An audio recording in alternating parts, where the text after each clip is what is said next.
ಎಲ್ಲರಿಗೂ ನಮಸ್ತೆ. ಬನ್ನಿ ಇವತ್ತು ಪ್ಲಮ್ ಕೇಕ್ ಯಾವ ರೀತಿ ಮಾಡೋದು ಅಂತ ನೋಡ್ಕೊಂಬರೋಣ. ಅದಿತಿ ಸ್ಕೂಲಲ್ಲಿ ಕ್ರಿಸ್ಮಸ್ ಸೆಲೆಬ್ರೇಷನ್ ಇದೆ, ಆದ ಕಾರಣ ಅವಳಿಗೆ ಕೇಕ್ ಬೇಕಂತೆ, ಅದಕ್ಕೋಸ್ಕರ ಮಾಡ್ತಿದ್ದೀನಿ. ಹಾಗೆ ನಿಮ್ಮ ಜೊತೆನೂ ಕೂಡ ಶೇರ್ ಮಾಡ್ಕೊಳ್ತೀನಿ. ನಾನಿವತ್ತು ಎಗ್ಲೆಸ್ ಮಾಡ್ತಿದ್ದೀನಿ.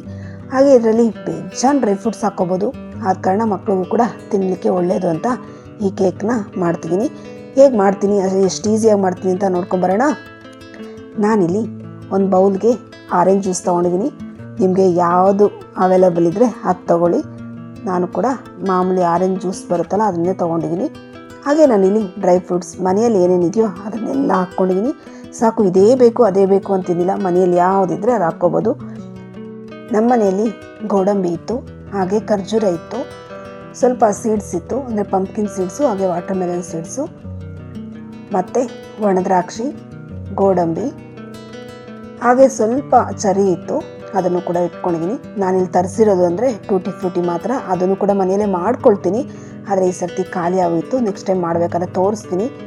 ಈಗ ಇದನ್ನೆಲ್ಲನೂ ಕೂಡ ಎಲ್ಲ ಒಂದೊಂದು 2 ಸ್ಪೂನ್ ಬರೋ ಥರ ಹಾಕೋ, ದೊಡ್ಡ ಸ್ಪೂನಲ್ಲಿ ಒಂದು 2 ಸ್ಪೂನ್ ಬರೋ ಥರ ಎಲ್ಲನೂ ಕಟ್ ಮಾಡಿ ಇಟ್ಕೊಂಡಿದ್ದೀನಿ. ಇದನ್ನೆಲ್ಲ ಈಗ ಈ ಗ್ಲಾಸ್ ಜಾರ್ಗೆ ಹಾಕ್ಕೊಂಡು ಆರೆಂಜ್ ಜ್ಯೂಸ್ ಜೊತೆ ನೆನೆಸ್ಬಿಟ್ಟು ಇಡಬೇಕು. ನೋಡಿ, ಇದನ್ನೆಲ್ಲ ಹಾಕಿದ್ದಾಯಿತು. ಈಗ ಚೆನ್ನಾಗಿ ಮಿಕ್ಸ್ ಮಾಡ್ಕೊಳ್ತಿದ್ದೀನಿ. ಇಲ್ಲಿ ಅದಿತಿನೇ ಮಾಡ್ತಿದ್ದಾಳೆ, ಅವಳೇ ಮಾಡಬೇಕಂತೆ, ಅದಕ್ಕೋಸ್ಕರ ಅವಳು ಮಾಡ್ತಿದ್ದಾಳೆ ಇಷ್ಟಪಟ್ಟು. ಫುಲ್ ಕೇಕ್ ಆಗೋಗೋವರೆಗೂ ಜೊತೆಯಲ್ಲೇ ಇದ್ದು ನಿಂತು ಮಾಡಿದ್ದಾಳೆ ಇವತ್ತು. ನೋಡಿ, ಈ ರೀತಿ ಚೆನ್ನಾಗಿ ಮಿಕ್ಸ್ ಮಾಡಿಬಿಟ್ಟು ಪ್ಲೇಟ್ ಮುಚ್ಚಿ, ನಿಮಗೆ ಎಷ್ಟು ಟೈಮ್ ಇದೆ ಅಂತ ನೋಡಿಕೊಂಡು ಒಂದು 2-3 ಅವರ್ಸ್ನ ಚೆನ್ನಾಗಿ ನೆನೆಸ್ಕೋಬೇಕು. ನಾನು 2 ಅವರ್ಸ್ ನೆನೆಸಿದ್ದೀನಿ. ಹಾಗೆಯೇ ನಾನಿಲ್ಲಿ 1 ಕಪ್ಪಷ್ಟು ಶುಗರ್ ತೊಗೊಂಡಿದ್ದೀನಿ. ಹಾಗೆ ಇದಕ್ಕೆ ಒಣಶುಂಠಿ ಒಂದು ಸ್ವಲ್ಪ, ಹಾಗೆ 1 ಚಕ್ಕೆ, ಒಂದು 4 ಲವಂಗ, ಇದಕ್ಕೆ ಜಾಕಾಯಿ ಬಂದ್ಬಿಟ್ಟು ಒಂದು ಕಾಲು ಹಾಕಬೇಕಷ್ಟೇ, ಸ್ವಲ್ಪ ಅದನ್ನು ಹಾಕಿ ಚೆನ್ನಾಗಿ ಪುಡಿ ಮಾಡಿಬಿಟ್ಟು ಸೈಡ್ಗೆ ಇಟ್ಕೊಳ್ತೀನಿ. ಅದನ್ನು ಆಮೇಲೆ ಮಿಕ್ಸ್ ಮಾಡಬೇಕಾದ್ರೆ ತೋರಿಸ್ತೀನಿ. ಹಾಗೆಯೇ ಇಲ್ಲಿ ಕ್ಯಾರಮೆಲ್ ಮಾಡ್ಕೋಬೇಕು. ಅದಕ್ಕೋಸ್ಕರ ಇಲ್ಲಿ ನಾನು ಒಂದು ಅರ್ಧ ಕಪ್ಪಷ್ಟು ಸಕ್ಕರೆ ತೊಗೊಂಡಿದ್ದೀನಿ. ಇದನ್ನು ಸ್ಟವ್ ಮೇಲೆ ಇಟ್ಬಿಟ್ಟು ಅದನ್ನು ಕದಲಿಸ್ದೆ ಒಂದು 2 ನಿಮಿಷ ಬಿಟ್ಬಿಡಿ. ಈ ರೀತಿ ಕಲರ್ ಚೇಂಜ್ ಆಗ್ತಾ ಬರುತ್ತೆ, ಆಗ ಚೆನ್ನಾಗಿ ಕ್ಯಾರಮೆಲ್ ಆಗುತ್ತೆ. ಸ್ವಲ್ಪ ಕಲರ್ ಗೋಲ್ಡ್ ಕಲರ್ ಬಂದಮೇಲೆ ನಾವು ಇಲ್ಲಿ ಸ್ವಲ್ಪ ಬಿಸಿ ನೀರು ಹಾಕ್ಕೋಬೇಕು. ತಣ್ಣಗಿರೋ ನೀರು ಹಾಕ್ಬಾರ್ದು, ಸ್ವಲ್ಪ ಬಿಸಿ ಮಾಡಿಕೊಂಡು ನೀರನ್ನ ಇದಕ್ಕೆ ಸೇರಿಸ್ಕೋಬೇಕು. ನೀವೇನೋ ಕೋಲ್ಡ್ ವಾಟರ್ ಹಾಕಿದ್ರೆ ಆ ಶುಗರೆಲ್ಲ ಫುಲ್ಲು ಗಟ್ಟಿಗಾಗ್ಬಿಡುತ್ತೆ, ಆದ್ದರಿಂದ ಸ್ವಲ್ಪ ಹಾಟ್ ವಾಟರೇ ಹಾಕ್ಕೊಳ್ಳಿ. ನೋಡಿ, ಸ್ವಲ್ಪ ಹಾಕ್ಕೊಂಡು ಈ ರೀತಿ ಮಿಕ್ಸ್ ಮಾಡಿಕೊಂಡು ಇದು ತಣ್ಣಗೆ ಹಾಕಿ ಸೈಡ್ಗೆ ಇಡ್ತೀನಿ.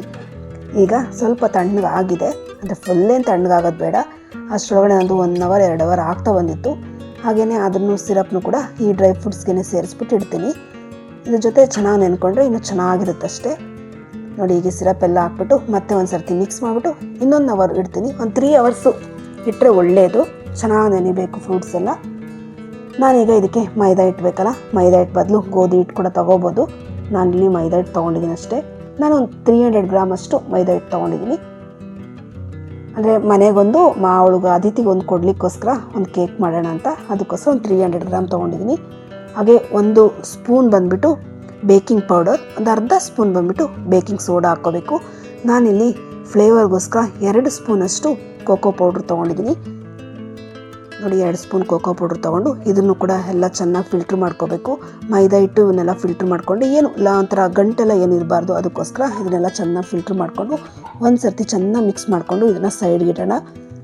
ಈಗ ಇದಕ್ಕೆ ನಾನು ಒಂದು 1/4 ಕಪ್ಪಷ್ಟು ಮೊಸರು ಜೊತೆಗೆ ಒಂದು 1/4 ಕಪ್ಪಷ್ಟು ಎಣ್ಣೆ, ಎರಡು ಸೇಮ್ ತೊಗೊಳ್ತಿದ್ದೀನಿ.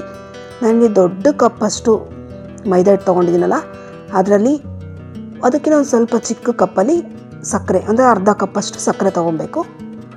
ಹಾಗೆ ಎಣ್ಣೆನೂ ಮೊಸರು ಬಂದುಬಿಟ್ಟು ಒಂದು 1/4 ಕಪ್ಪಷ್ಟು ತೊಗೋಬೇಕು. ಇನ್ನು ಸ್ವಲ್ಪ ಚೆನ್ನಾಗಿ ಬೀಟ್ ಮಾಡಿಕೊಂಡು ಈಗ ಇದನ್ನು ಮೈದಾ ಹಿಟ್ಟು ಸೇರಿಸ್ಕೊಳ್ತೀನಿ. ಹಾಗೆ ಶುಗರ್ ಪೌಡ್ರ್ ಮಾಡಿ ಇಟ್ಕೊಂಡಿದ್ದಲ್ಲ ಅದನ್ನು ಕೂಡ ಹಾಕ್ತೀನಿ.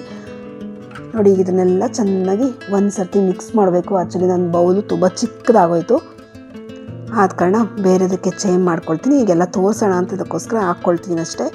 ಹಾಗೆ ನೆನೆಸಿಟ್ರು ಅಂತ ನಮ್ಮ ಮನೇಲಿ ಏನಿತ್ತು ಅದೆಲ್ಲ ಡ್ರೈ ಫ್ರೂಟ್ಸ್ನ ಹಾಕ್ಕೋಬೇಕು.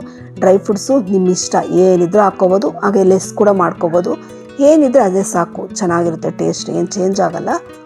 ನೋಡಿ, ಈ ರೀತಿ ಎಲ್ಲ ಹಾಕಿ ಮಿಕ್ಸ್ ಮಾಡಲಿಕ್ಕೆ ಸಖತ್ ಕಷ್ಟ ಆಗ್ತಿತ್ತು, ಯಾಕೆಂದರೆ ಇದು ಕಟ್ ಆ್ಯಂಡ್ ಫೋಲ್ಡಲ್ಲಿ ಮಿಕ್ಸ್ ಮಾಡಬೇಕು. ಅದಕ್ಕೋಸ್ಕರ ದೊಡ್ಡ ಬೌಲ್ಗೆ ಹಾಕ್ಕೊಂಡೆ.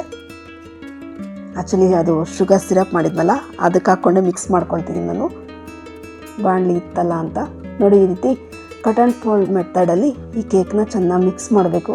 ಅದಿತಿ ನಾನು ಮಿಕ್ಸ್ ಮಾಡ್ತೀನಿ ಅಂತ, ಇದಾಗಲ್ಲ ಇರಮ್ಮ ಅಂತ ನಾನು ಮಿಕ್ಸ್ ಮಾಡ್ತಿದ್ದೀನಿ. ಆದರೂ ಬಿಡಲಿಲ್ಲ, ಅವಳು ಮಿಕ್ಸ್ ಮಾಡಿದ್ಲು. ಹಾಗೆ ಸ್ವಲ್ಪ ಗಟ್ಟಿ ಅಂತ ಏನಾದರೂ ಅನ್ನಿಸಿದ್ರೆ ಇಲ್ಲಿ ಒಂದು 2-3 ಸ್ಪೂನಷ್ಟು ಹಾಲು ಹಾಕ್ಕೊಂಡು ಮಿಕ್ಸ್ ಮಾಡ್ಕೊಳ್ಳಿ. ರೂಮ್ ಟೆಂಪ್ರೇಚರಲ್ಲಿ ಇರುತ್ತಲ್ಲ ಆ ಹಾಲೇ ಹಾಕ್ಕೋಬೇಕು. ಹಾಗೆ ನಾನಿಲ್ಲಿ ಒಂದು 2 ಸ್ಪೂನಷ್ಟು ಹಾಲು ಪೌಡ್ರ್ ಹಾಕ್ಕೊಂಡಿದ್ದೀನಿ, ಆಗಲೇ ಮಿಸ್ ಆಗೋಯಿತು, ಅದನ್ನು ಮತ್ತೆ ಹಾಕ್ಕೊಂಡೆ. ಹಾಗೆ 1 ಸ್ಪೂನಷ್ಟು ವೆನಿಲಾ ಎಸೆನ್ಸ್ ಹಾಕ್ಕೋಬೇಕು. ಇದಂತೂ ಕಂಪಲ್ಸರಿ ಹಾಕ್ಕೊಂಡ್ರೆ ಟೇಸ್ಟ್ ಚೆನ್ನಾಗಿರುತ್ತೆ, ಒಂಥರ ಫ್ಲೇವರ್ ಚೆನ್ನಾಗಿ ಕೊಡುತ್ತೆ, ಆದ್ದರಿಂದ ಹಾಕ್ಕೊತಿದ್ದೀನಿ. ಲಾಸ್ಟಲ್ಲಿ ಹಾಕ್ಕೊಂಡು ಮಿಕ್ಸ್ ಮಾಡಿಬಿಟ್ಟು ಈಗ ಇದನ್ನು ಕೇಕ್ದು ಟಿನ್ ಇರುತ್ತಲ್ಲ ಅದಕ್ಕೆ ಹಾಕ್ಕೋಬೇಕು. ನಾನಿಲ್ಲಿ ಸ್ವಲ್ಪ ಎಣ್ಣೆ ಮತ್ತು ಮೈದಾ ಹಿಟ್ಟಲ್ಲಿ ಇದನ್ನೆಲ್ಲ ಕೇಕ್ ಟಿನ್ನೆಲ್ಲ ಬಳಕೊಂಡಿದ್ದೀನಿ, ಯಾಕೆಂದರೆ ಕೇಕ್ ಅಂಟ್ಕೋಬಾರ್ದು ಅಂತ. ಬಟರ್ ಪೇಪರ್ ಇದ್ದರೆ ಕೆಳಗಡೆ ಹಾಕ್ಕೋಬೋದು, ಅದಿಲ್ಲ ಅಂದರೂ ಪರವಾಗಿಲ್ಲ. ಮತ್ತು ಎಣ್ಣೆ ಮೈದಾ ಹಿಟ್ಟು ಹಾಕ್ಬಿಟ್ಟು ಸ್ವಲ್ಪ ಡಸ್ಟಿಂಗ್ ಮಾಡಿಕೊಂಡ್ರೆ ಆಯಿತು, ಹಾಗೂ ಕೇಕೇನು ಅಂಟ್ಕೊಳ್ಳಲ್ಲ. ನೋಡಿ ಈ ರೀತಿ 2 ಕೇಕ್ನ ರೆಡಿ ಮಾಡ್ಕೊಳ್ತೀನಿ. ಚಿಕ್ಕದು ಅದಿತಿಗೆ ಕೊಡಬೇಕು, ಅದಕ್ಕೋಸ್ಕರ ಚಿಕ್ಕದು, ಸ್ವಲ್ಪ ದೊಡ್ಡದಲ್ಲಿ ಹಾಕ್ಕೊಂಡ್ರದು ಮನೆಗೆ ಆಗುತ್ತೆ ಅಂತ. ಹಾಗೆ ನಾನು ಯಾವುದ್ರಲ್ಲಿ ಮಾಡ್ತೀನಿ ಅಂತ ಕೂಡ ತೋರಿಸ್ತೀನಿ, ಯಾಕೆಂದರೆ ನಾನು ಓವನಲ್ಲೂ ಮಾಡ್ತಿದ್ದೀನಿ, ಹಾಗೆ ಒಲೆ ಮೇಲೂ ಕೂಡ ಮಾಡ್ತಿದ್ದೀನಿ. ಮೇಲ್ಗಡೆ ಈ ರೀತಿ ಡೆಕೋರೇಷನ್ ಮಾಡ್ಕೋಬೇಕು, ಚೆನ್ನಾಗಿರುತ್ತೆ. ಅದೊಂಥರ ಪ್ಲಮ್ ಕೇಕು ಒಂಥರ ನೋಡಲಿಕ್ಕೆ ಬರೀ ಡ್ರೈ ಫ್ರೂಟ್ಸ್ ಕಾಣ್ತಿರುತ್ತಲ್ಲ, ಈ ರೀತಿ ಮೇಲೆ ಹಾಕ್ಕೊಂಡ್ರೆ ಚೆನ್ನಾಗಿ ಕಾಣುತ್ತೆ. ಒಂದು ಸರ್ತಿ ನೀವು ಕೂಡ ಮಾಡಿ ನೋಡಿದ್ರಲ್ಲ ಎಷ್ಟು ಈಸಿಯಾಗಿ ಮಾಡ್ಬೋದು ಅಂತ. ಹಾಗೆ ಎಗ್ಲೆಸ್ ಆದ ಕಾರಣ ಎಲ್ಲರೂ ಕೂಡ ತಿನ್ಬೋದು, ಆದ್ದರಿಂದ ತೋರಿಸ್ತಿದ್ದೀನಿ. ನಾನಿಲ್ಲಿ ಅದಿತಿ ಕೇಕು ಕೂಡ ಈ ರೀತಿ ಎಲ್ಲ ಡೆಕೋರೇಟ್ ಮಾಡ್ಕೊಡ್ತೀನಿ. ಅವಳು ಇಷ್ಟಪಟ್ಟು ಮಾಡಿಸ್ಕೊತಿದ್ದಾಳೆ ಇದನ್ನೆಲ್ಲ, ಅವಳಿಗೆ ಏನೇನು ಬೇಕು ಅಂತೆಲ್ಲ. ಸರಿ, ಎಲ್ಲ ಮನೇಲಿ ಸ್ವಲ್ಪನೇ ಇತ್ತು, ಅದೇನಾಯಿತು ಎಲ್ಲರೂ ಕಟ್ ಮಾಡಿಬಿಟ್ಟು ಕೇಕ್ ಹಾಕ್ಬಿಟ್ಟಿದೆ. ಆಮೇಲೆ ಸ್ವಲ್ಪ ಇಟ್ಕೊಂಡು ಇದಕ್ಕೆ ಹಾಕ್ಕೊತಿದ್ದಾಳೆ. ನಾನು ಮರ್ತ್ಬಿಟ್ಟೆ ಈ ಡೆಕೋರೇಷನ್, ಆದ್ದರಿಂದ ಚರಿ ಎಲ್ಲ ಖಾಲಿ ಮಾಡಿಬಿಟ್ಟೆ. ನೋಡಿ ಲಾಸ್ಟಲ್ಲಿ ಟೂಟಿ ಫ್ರೂಟಿ ಹಾಕ್ಕೊಂಡು ಈಗ ಇದನ್ನು ಓವನ್ಗೂ ಹಾಗೆ ಒಲೆ ಮೇಲೂ ಯಾವ ರೀತಿ ಮಾಡೋದು ಅಂತ ನೋಡೋಣ. ನಾನಿಲ್ಲಿ ಒಲೆ ಮೇಲೆ ಇಡೋಕ್ಕೆ ಒಂದು ಕಬ್ಬಿಣದ ಬಾಣಲಿನ ಒಂದು 5 ನಿಮಿಷ ಚೆನ್ನಾಗಿ ಹೀಟ್ ಮಾಡ್ಕೊಳ್ತಿದ್ದೀನಿ. ಈ ರೀತಿ ಫ್ರೀ ಹೀಟ್ ಅಂತ ಮಾಡ್ಕೋಬೇಕು.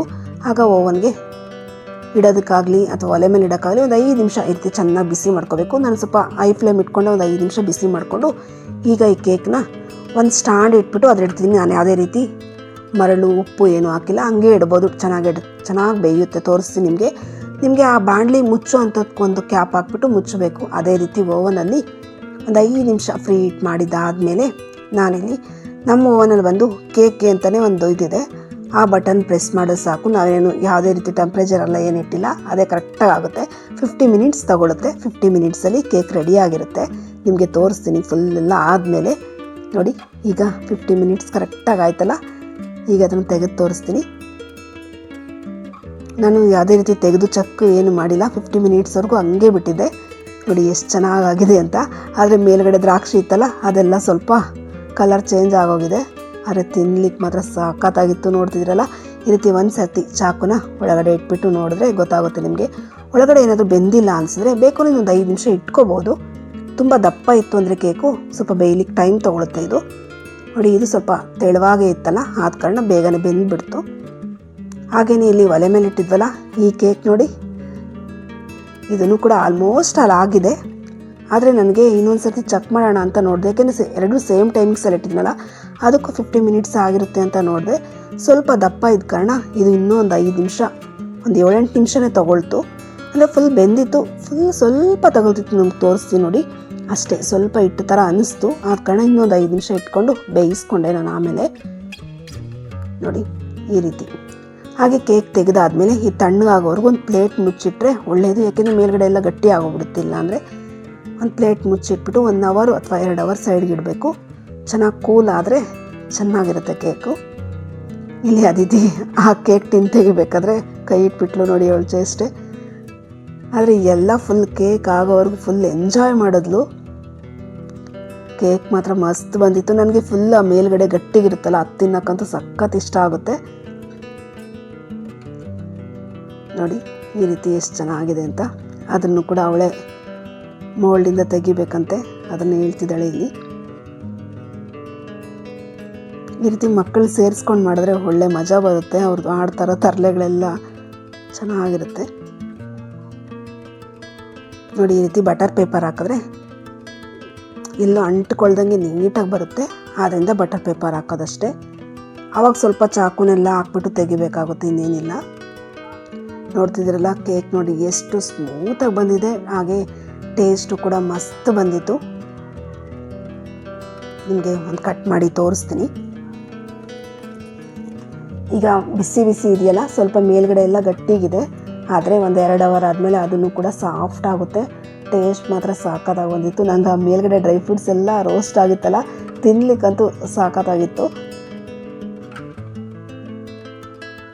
ಮಕ್ಳಿಗಂತೂ ತುಂಬಾ ಇಷ್ಟ ಆಯಿತು. ಆ್ಯಕ್ಚುಲಿ ಒಂದೇ ಒಂದು ದಿನದಲ್ಲೇ ಇದ್ದರೆ ನಾನು ಮಾಡೋಷ್ಟೊತ್ತು ನೈಟ್ ಆಗಿತ್ತು. ಈ ಕೇಕ್ ಫುಲ್ ಮುಗಿಸ್ಬಿಟ್ರು, ಅಷ್ಟು ಇಷ್ಟಪಟ್ಟು ತಿಂದರು ಮಕ್ಕಳು ಕೂಡ.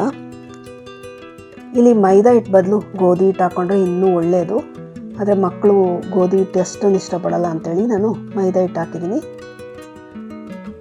ನೋಡ್ತಿದ್ದೀರಲ್ಲ ಎಷ್ಟು ಚೆನ್ನಾಗಿ ಬಂದಿದೆ ಅಂತ. ಟೇಸ್ಟು ಕೂಡ ತುಂಬಾ ಚೆನ್ನಾಗಿತ್ತು. ಅದಿತಿ ಅಂತೂ ಫುಲ್ ಇಷ್ಟಪಟ್ಟು, ಯಾಕೆಂದರೆ ಅವಳೇ ಇಷ್ಟಪಟ್ಟು ಮಾಡ್ಕೊಂಡ್ಲಲ್ಲ, ಅವಳಿಗೆ ತುಂಬಾ ಇಷ್ಟ ಆಯಿತು. ಹಾಗೆ ನಾನು ಒಲೆ ಮೇಲೆ ಇಟ್ಟಿದ್ನಲ್ಲ, ಅದನ್ನು ಕೂಡ ಡಿಮೋಲ್ಡ್ ಮಾಡಿ ತೋರಿಸ್ತೀನಿ ನೋಡಿ ಹೇಗಿದೆ ಅಂತ.